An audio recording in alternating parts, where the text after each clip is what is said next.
Hello, Maksari!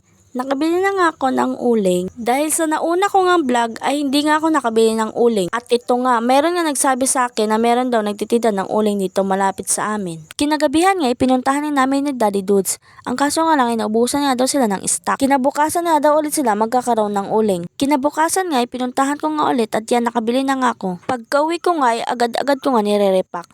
Diyos ko, atching pa ako ng atching dyan dahil nakalimutan ko magsuot ng face mask. Gumamit nga ako ng timbangan para pare-parehas nga sila ng bigat. Pinagpipili ko na nga yung mga maliliit na pwede bang gamitin kung mag-iihaw kami.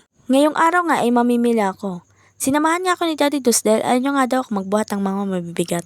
Charot! Akala mo naman talaga isang truck yung bibilin. Pag wala ngang pasok si Daddy Dudes, gusto niya nga akong samahan sa pamimili. Dahil bukod nga sa alam niyang nahirapan ako sa mga binibitbit ko, Diyos ko, Ray, sa pamasahe pa lang napunta yung tutubuin mo. Dahil magkahiwalay na nga yung palengke at grocery store na binibilahan ko. Si Daddy Dudes nga yung videographer ko. Sabi ko nga sa kanya, videohe ko.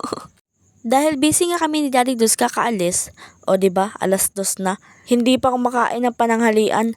Partida, magluluto pa lang yan ng tanghalian. Aba Marby, umaapaw na yung tiyan mo. Kain pa more. At dahil malamig nga, tinolang chicken ang ulamin namin. Hindi na nga ako nagsaing dahil may natira nga kaming kanin kagabi.